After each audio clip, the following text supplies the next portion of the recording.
ദേവിക മോളെ നിർബന്ധിച്ചിവിടെ താമസിപ്പിക്കായിരുന്നു. എല്ലാവർക്കും കൂടി വർത്താനം പറഞ്ഞ് സന്തോഷമായിട്ട് ഇവിടെ കഴിഞ്ഞുകൂടായിരുന്നോ? ഒരു എംഎൽഎയുടെ തിരക്കുകൾ ഊഹിക്കാവുന്നതേ ഉള്ളൂ. നാട്ടുകാരുടെ 100 കൂട്ടം പ്രശ്നങ്ങൾ തീർക്കണം. നമ്മളെ പോലെയൊന്നും അല്ല, ഓരോ നിമിഷവും വിലപ്പെട്ടതാ. എംഎൽഎയുടെ തിരക്കുകൾ കാരണമല്ല എസ്തപ്പൻ ചേട്ടാ ദേവി ഇവിടുന്ന് പോയത്. എന്റെ അടുത്ത് നിൽക്കാനുള്ള വിഷമം കൊണ്ടാ. എന്നിട്ടാണോ മോൾ ഇവിടെ വന്ന് ഇത്രയും കഷ്ടപ്പെട്ട് കാര്യങ്ങളൊക്കെ ചെയ്യുന്നത്? മോനെ വലിയ ഇഷ്ടമാ ദേവിക മോക്ക്. ഇവിടെ വരുന്നതും ഓരോന്ന് ചെയ്യുന്നതും ഒക്കെ കടമ പൂർത്തിയാക്കുന്ന പോലെയുള്ളൂ.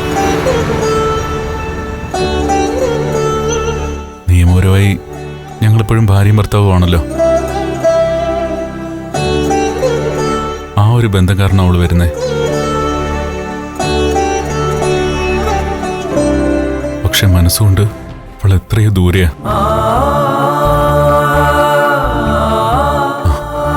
അവളെ കുറ്റം പറയാൻ പറ്റില്ല. ഞാൻ അത്രയും അവളോട് കാണിച്ചിട്ടുണ്ട്. ആദ്യമൊക്കെ അവള് കരഞ്ഞും കാലുപിടിച്ചും കൂടെ നിന്നു ക്ഷമിച്ചു. അതിനതിന് ഞാനെന്ന ആളായി. എന്തു പറഞ്ഞാലും എന്തൊക്കെ ചെയ്താലും എന്നെയും പൂജിച്ച് അവൾ എന്റെ വീട്ടിൽ എനിക്ക് വേണ്ടി ജീവിക്കുമെന്ന് വിചാരിച്ചു. ചില ആണുങ്ങളുടെ അഹങ്കാരമായിരുന്നു എനിക്കും. ഭർത്താവ് ആജ്ഞാപിക്കും, ഭാര്യ അനുസരിക്കും. അങ്ങനെ ഭർത്താവിന് എന്തും ചെയ്യാം. ഭാര്യ പക്ഷെ എതിർത്തൊന്നും പറയാതെ കൂടെ നിൽക്കണം.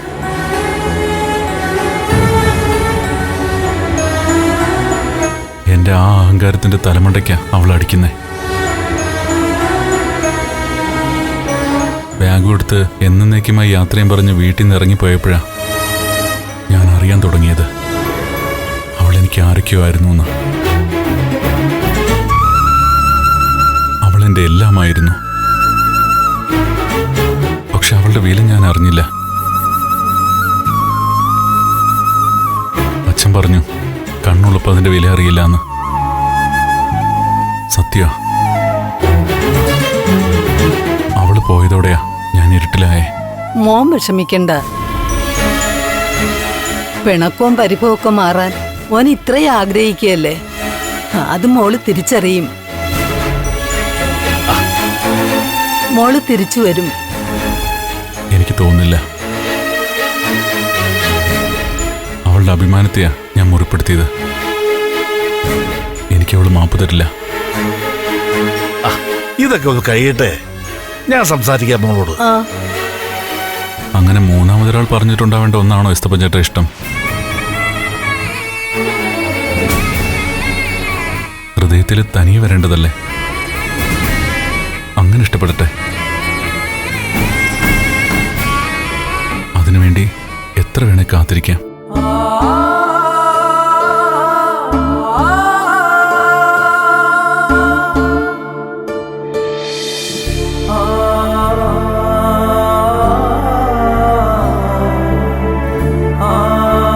സാറ് കിടന്നു.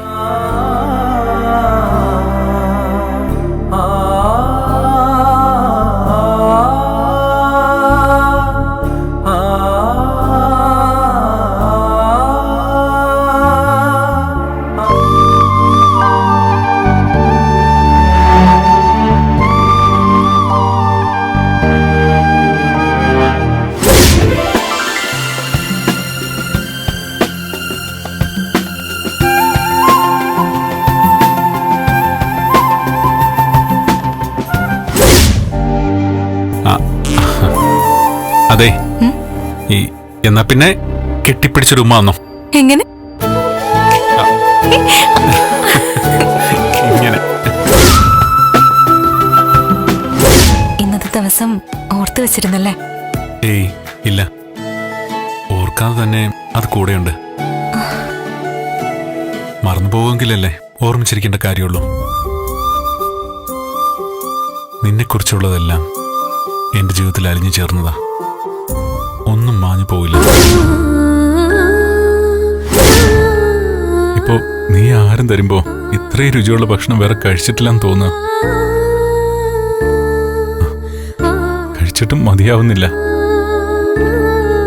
ഭക്ഷണത്തിന്റെ മെച്ചമല്ല, തരുന്ന നിന്റെ മനസ്സിന്റെ സ്നേഹവും പുണ്യമൊക്കെയാ.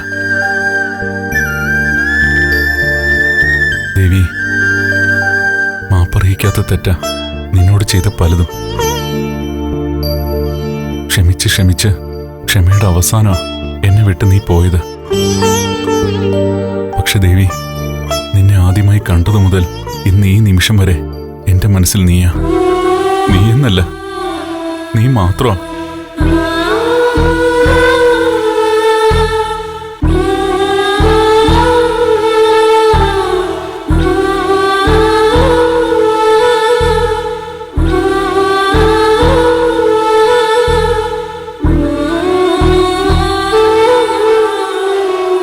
എന്താടി ചേച്ചി ഒരു ആലോചന? ഒന്നുമില്ല. എന്തൊന്നുമില്ലാന്ന്? എന്തോ ഉണ്ടെന്ന് എനിക്കറിയാം. നന്ദേട്ടനെ കുറിച്ചല്ലേ ആലോചിക്കുന്നേ? നന്ദേട്ടനും ചേച്ചിയും ഭാര്യയും ഭർത്താവുക. ഇപ്പോഴാണെങ്കിൽ നന്ദേട്ടൻ ഒരു കുഴപ്പത്തിലും പെട്ടിരിക്കുക. അതുകൊണ്ട് തന്നെ ഞാനിപ്പോ എന്തെങ്കിലും പറയുന്നത് ശരിയാണോന്നറിയില്ല. നന്ദേട്ടനെ രക്ഷിക്കണം, പക്ഷേ ചേച്ചി ഇനി ചേച്ചിയായി തന്നെ നിൽക്കണം. എനിക്കറിയാം ശരി, പക്ഷേ നന്ദുവിന് നല്ല കുറ്റബോധമുണ്ട്. എന്നോട് കാണിച്ചതിനൊക്കെ നല്ല വിഷമമുണ്ട്. എന്നോട് മാപ്പ് പറഞ്ഞു. ഞാൻ ഭക്ഷണം കൊടുത്തപ്പോ കരഞ്ഞുപോയി. ചേച്ചിയെ കരയിപ്പിച്ചതിന്റെ 100-ലൊരംശം പോലും കരഞ്ഞിട്ടുണ്ടാവില്ലല്ലോ എന്തായാലും. അതുമല്ല, ഇപ്പൊ കരയുന്നത് ആര് കാരണാ? സ്വന്തം കയ്യിലിരിപ്പുണ്ടല്ലേ. ഇത് ചേച്ചിയുടെ ജീവിത, തീരുമാനങ്ങൾ എടുക്കാനുള്ളത് ചേച്ചിയാ. ഇപ്പോഴത്തെ കണ്ണീര് കണ്ട് ചേച്ചി വീണു പോകരുത്.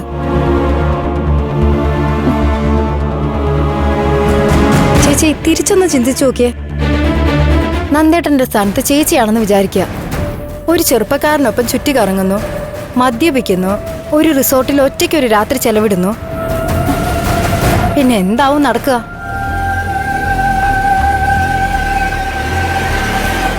ചേച്ചി ഒന്ന് കരഞ്ഞൊന്ന് വെച്ച് നന്ദേട്ടന്റെ കരളലിയോ? ചന്ദ്രോത്തുകാരെല്ലാരും കൂടി കത്തിക്കില്ലേ ചേച്ചിയെ? ഭർത്താക്കന്മാർക്ക് എന്തോ ആവാലോ, മറിച്ച് ഭാര്യയിൽ ഒരു സംശയം വന്നാ അവൾ അഗ്നിശുദ്ധി വരുത്തണം. ഭർത്താക്കന്മാര് അത് മനുഷ്യരായാലും ശരി ദൈവങ്ങളായാലും ശരി ഇക്കാര്യത്തിൽ ഒരുപോലെയാ. നന്ദേട്ടനോടും പറ അഗ്നിശുദ്ധി വരുത്താൻ.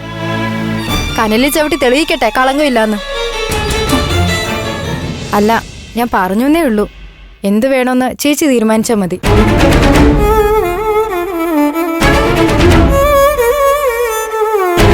ചേച്ചി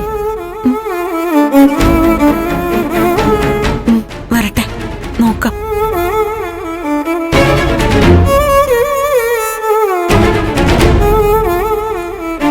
എന്തായാലും നാളത്തോടെ ഒളിച്ചുകളിയൊക്കെ അവസാനിപ്പിക്കാന്ന് ഹരിയങ്ങൾ പറഞ്ഞിട്ടുണ്ട്. എന്നുവെച്ചാ കാര്യങ്ങൾക്ക് തീരുമാനമാക്കാന്നോ? നന്ദേട്ടനെ സ്റ്റേഷനിൽ കൊണ്ടുപോവോ? അതൊന്നും അങ്കിള് പറഞ്ഞിട്ടില്ല. പക്ഷെ ഇതിന്റെ ഒക്കെ പുറകിൽ നടന്ന യഥാർത്ഥ കളികൾ നാളെ പുറത്തു കൊണ്ടുവരുന്ന അങ്കിള് പറയുന്നേ. എന്തായാലും ഇതുവരെയുള്ള കാര്യങ്ങളൊക്കെ കൃത്യമായി പ്ലാൻ ചെയ്ത അങ്കിൾ നാളത്തെ സംഭവങ്ങളും നല്ല രീതിയിൽ അവസാനിപ്പിക്കുമായിരിക്കും. ഈ വലിയ തലവേദന എങ്ങനെയെങ്കിലും ഒന്ന് അവസാനിച്ചിരുന്നെങ്കിൽ. അതെ, നാളെ കൊണ്ടെല്ലാം വെളിച്ചത്ത് വരുമെന്നാ ഞാൻ പ്രതീക്ഷിക്കുന്നേ. എല്ലാം എന്റെ ചേച്ചിയുടെ നന്മയ്ക്കായി വന്നാ മതി. ആ പിന്നെ എല്ലാം തെളിയിക്കപ്പെട്ട ഉടനെ ഒരു 16 അടിയന്തരമുണ്ട്. എന്താ? അല്ല, ഞാനൊരു തമാശ പറഞ്ഞതാ. എന്റെ പ്രേമം അവനുമായിട്ടുള്ള കല്യാണം നടത്തണ്ടേ? ശാരി, ഏയ് വിശേഷമൊക്കെ പിന്നെ പറയാം.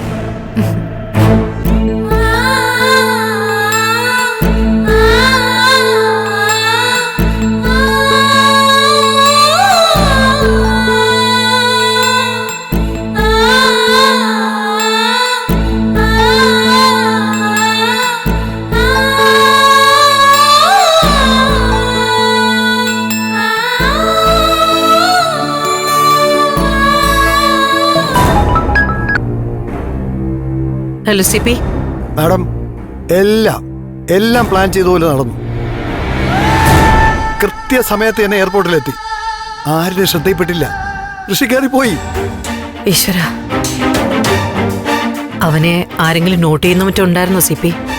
ഒന്നും ഉണ്ടായില്ല മാഡം, എല്ലാം പെർഫെക്റ്റ് ആയിരുന്നു. അവന് വിഷമമുണ്ടായിരുന്നോ? ആ, ചെറിയ വിഷമം ഉണ്ടായിരുന്നു. അത് നന്നായി മാഡം. സെന്റിമെന്റ്സ് ഉണ്ടല്ലോ, ഇനി നേരായ വഴിക്ക് ചിന്തിച്ചു തുടങ്ങും. 4 മണിക്കൂറിനകം അവൻ ദുബായിലെത്തും. എത്തിയാലുടൻ അവിടെ എന്റെ ആൾക്കാർ അവനെ കൂട്ടിക്കൊണ്ടു പോകും. എന്നെ വിളിച്ചോളും. നേരത്തെ പറഞ്ഞ പോലെ 1 മാസം കഴിയുമ്പോൾ ഞാനും അങ്ങോട്ട് പോകും. പിന്നെ സി പി വേണം ഇവിടുത്തെ കാര്യങ്ങളൊക്കെ നോക്കി നടത്താൻ. ശരി മാഡം, എല്ലാം മാഡം പറയും പോലെ. എന്നാ സി പി വീട്ടിലേക്ക് പൊക്കോളൂ. നാളെ ഓഫീസിൽ കാണാം. Okay madam.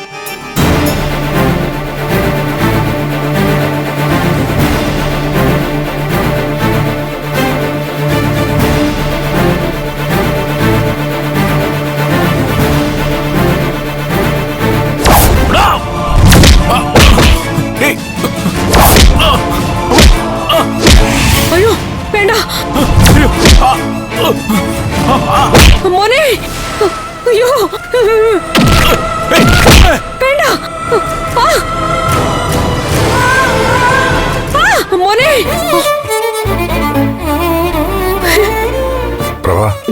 പ്രഭ, എന്താ പറ്റിയത്? വീണ്ടും സ്വപ്നം കണ്ടു? നന്ദനെ തന്നെ ഓർമ്മിച്ച് കിടന്നുണ്ടാവും. സോറി സിദ്ധു. സിദ്ധുവിന്റെ ഉറക്കം കളഞ്ഞു അല്ലേ? എന്റെ ഉറക്കം പോയതിൽ സാരമില്ല. എന്തായാലും തനിക്ക് പഴയതുപോലെ ടെൻഷൻ ഇല്ലല്ലോ, അത് തന്നെ ഭാഗ്യം. മുമ്പ് സ്വപ്നം കണ്ട് നിലവിളിയും ബഹളമൊക്കെ ഉണ്ടായിരുന്നല്ലോ. പക്ഷെ ഇപ്പൊ എനിക്കറിയാം നന്ദനെ നിങ്ങൾ വളരെ സേഫ് ആയിട്ട് തന്നെ സൂക്ഷിച്ചിട്ടുണ്ടെന്ന്. നിങ്ങളുടെ സംരക്ഷണയിലുള്ളപ്പോ ഒരു ശക്തിക്കും അവനെ ഒന്നും ചെയ്യാൻ പറ്റില്ല. ഓ, ആദ്യമായിട്ട് ഞങ്ങൾക്ക് എന്തായാലും ഒരു കോംപ്ലിമെന്റ്സ് കിട്ടിയല്ലോ പ്രൊഫസർ പ്രഭാവതിയിൽ നിന്ന്. എനിക്ക് നിങ്ങളുടെ കഴിവിൽ എന്നും മതിപ്പേ ഉള്ളൂ. പക്ഷെ അന്നത്തെ സാഹചര്യത്തില് ഞാൻ എന്തൊക്കെയോ വെപ്രാളം കാണിച്ചു പോയി. എന്തായാലും പേടിയൊക്കെ മാറിയല്ലോ. അപ്പോ വീണ്ടും ഗുഡ് നൈറ്റ്.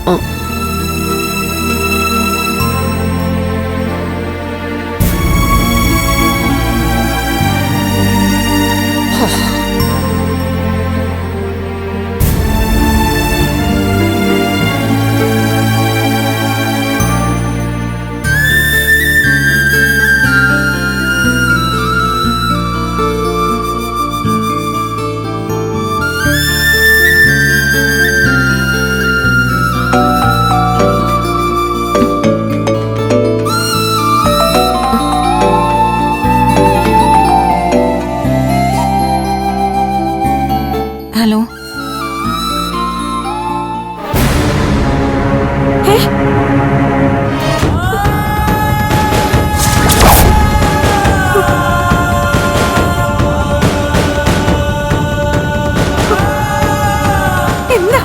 എന്താ പറയുന്നേ? എങ്ങനെ ഇത് സംഭവിച്ചേ?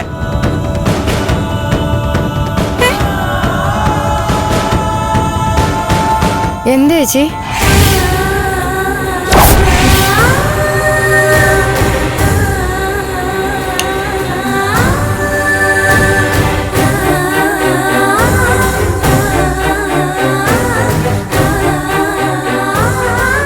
എന്താ ചേച്ചി?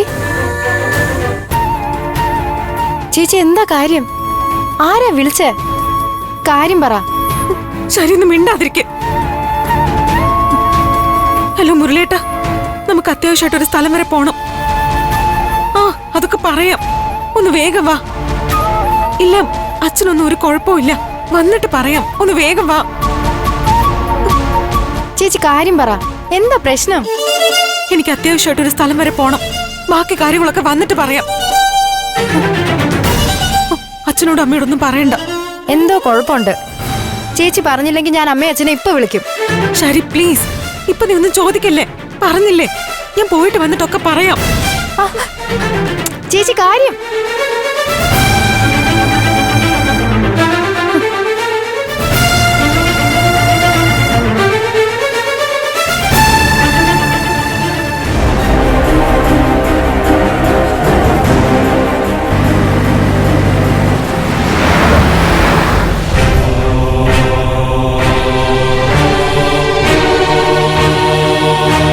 ദേവികയെ പോലീസിൽ അറിയിക്കണ്ടേ നമുക്ക്? ആദ്യം അവിടെ ചെല്ലട്ടെ മുരളിയേട്ടാ. എന്താ സംഭവിച്ചോന്ന് അറിയണ്ടേ? പകരം വീട്ടിൽ തന്നെ ആയിരിക്കും. ആ ഋഷിയുടെ കൂട്ടുകാരൻ നമ്മുടെ താവളം എങ്ങനെ കണ്ടെത്തി കാണും. അവര് തന്നെയാ നന്ദനെ മാറ്റിയിരിക്കുന്നത്. അരുന്ധതിയുടെ വീട്ടിൽ ചെന്ന ഋഷിയുടെ കൂട്ടുകാരുടെ നമ്പർ എടുക്കാം, എന്നിട്ട് ഓരോരുത്തരായിട്ട് പൊക്കാം. കാര്യങ്ങൾക്കൊരു വ്യക്തത കിട്ടട്ടെ മുരളിയേട്ടാ. ഇപ്പോ എനിക്കൊന്നും തലയിൽ കയറുന്നില്ല. ഈശ്വര, കുഴപ്പങ്ങളൊന്നും സംഭവിക്കല്ലേ.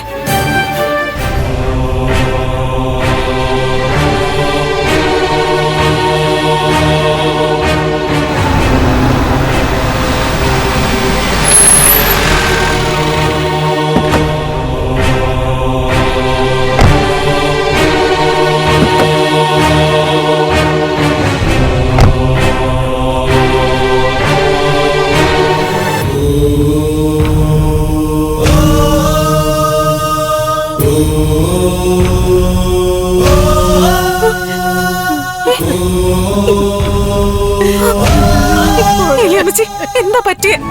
എന്താ ഇവിടെ സംഭവിച്ചേ? എന്റെ മൂന്ന് മക്കളെ ചതിച്ചു കളഞ്ഞല്ലോടി. കാര്യം എന്താന്ന് വെച്ചാ പറ. എന്റെ കർത്താവേ, ഇതെന്തൊക്കെയാണെന്ന് എനിക്ക് അറിഞ്ഞൂടായേ. എസ്തപ്പൻ ചേട്ടാ, എസ്തപ്പൻ ചേട്ടാ,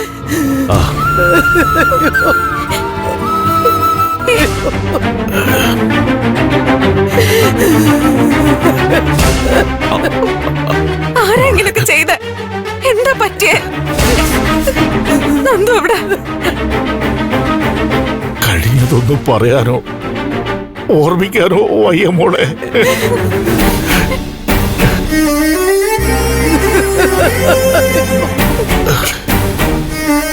ചേട്ടാ,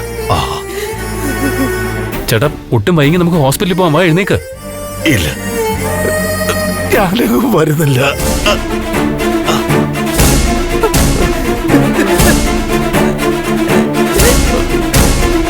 ഈശ്വര, ഞാൻ എന്തൊക്കെയായി കേൾക്കുന്നത്? ഏലിയമ്മച്ചി, എന്താ നടന്നത്? ഒന്ന് തെളിച്ച് പറ.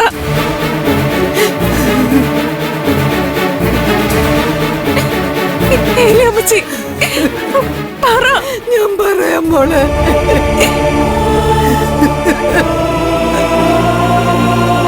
നന്ദമ്മോനുമായി സംസാരിച്ചിട്ട് എസ്തപ്പാന്റെ മുറിയിലേക്കും ഞാൻ എന്റെ മുറിയിലേക്കും ഉറങ്ങാൻ പോയി.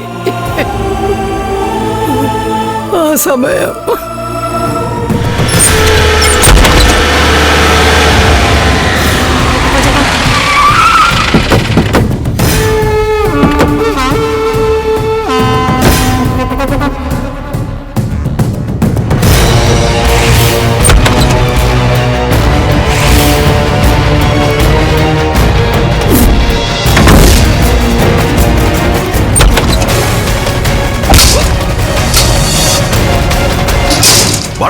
വേഗം നോക്ക്.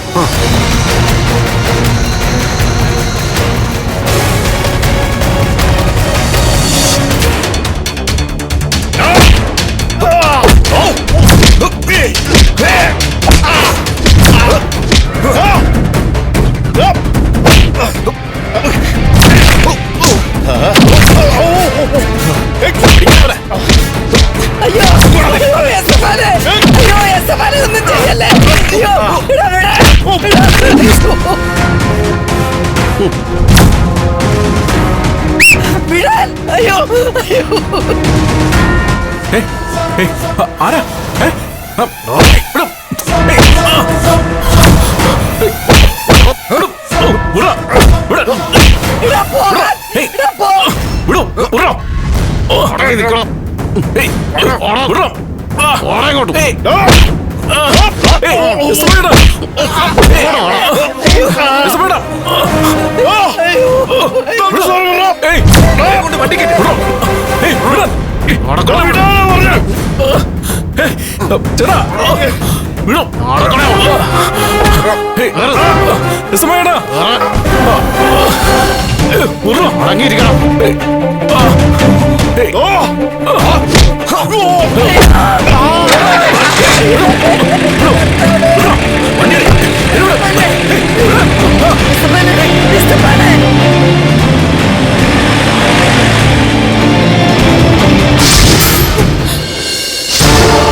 ഇവിടെ ഉള്ളവരല്ല മോളെ. വേറെ ഏതോ നാട്ടിൽ നിന്ന് വന്ന ഗുണ്ടകളാ, അത് ഉറപ്പാ.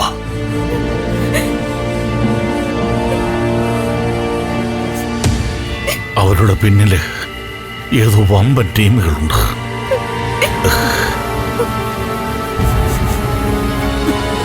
മോളെ, മോളെനിക്ക് മാപ്പ് തരണം. ഏത് ശിക്ഷ തന്നാലും ഞാനത് ഏറ്റുവാങ്ങിക്കൊള്ളാം. പറ്റിപ്പോയി മോളെ.